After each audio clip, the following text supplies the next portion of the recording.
Good morning everyone. তো এটা হচ্ছে আমাদের কেরালার লাস্ট ব্লগ, কারণ আজকে আমাদের বাড়ি যেতে হবে। তো সকাল সকাল ঘুম থেকে উঠে পড়েছি। উঠে দেখো এখানকার ভিউটা কত সুন্দর লাগছে। আমার তো বেশ ভালো লেগেছে, কারণ কালকেও রাত্রেবেলা দেখেছি, রাতের ভিউটা বেশ ভালো ছিল, আজকে সকালের ভিউটা বেশ ভালো। তো চলো এখান থেকে রেডি হয়ে বেরিয়ে যাব একদম নিচে। তো দেখো আমি রেডিও হয়ে নিয়েছি। তো কেমন লাগছে সবাই কমেন্ট করে জানিও। তারপরে চলে আসলাম নিচে রিসেপশনে, ওখান থেকে সব চেকিংগুলো করে নিয়ে এবার আমরা বেরিয়ে যাব। একদম রাস্তায় গাড়ি করে বেরিয়ে পড়েছি। বেরিয়ে গিয়ে এখান থেকে যাবো একটা বিচে, ওটাই আমাদের লাস্ট লোকেশন, কারণ আর কিছু করা যাবে না এটুকু টাইমের মধ্যে। তো চলো ওখানে যাওয়া যাক।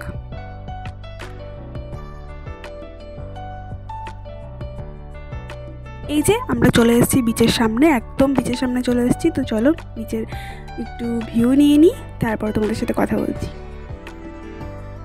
এখানে ভিউটা বেশ সুন্দর ছিল, আমার তো বেশ ভালো লেগেছে। এখানকার স্রোতটা দেখো, পুরো মিনিটে মিনিটে স্রোত হচ্ছে, আমার বেশ ভালো লেগেছে। তারপরে চলে গেলাম আমি একটু ঢং করতে। তো দেখো আওয়াজটা একবার শুনে নাও, বেশ ভালো লাগছিলো।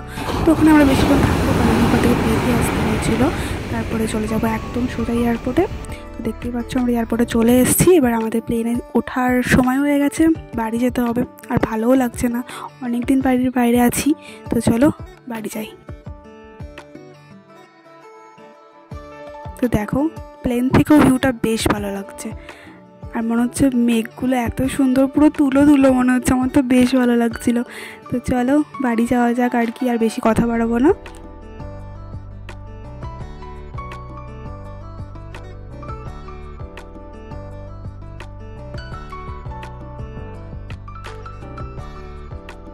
আর কিছুক্ষণের মধ্যে আমাদের প্লেনটা একদম আমাদের কলকাতায় গিয়ে ল্যান্ড করবে। তো এবার হচ্ছে একদম বাড়ির কাছাকাছি চলে এসেছি, বেশ ভালো লাগছে। তো চলো একবারে বাড়ি গিয়ে তোমাদের সাথে কথা হবে পরের ব্লগে। আজকের মতো ভিডিওটা আমি এখানেই শেষ করছি, দেখা হচ্ছে পরবর্তী ভিডিওতে। আজকের মতো এখানেই, টাটা।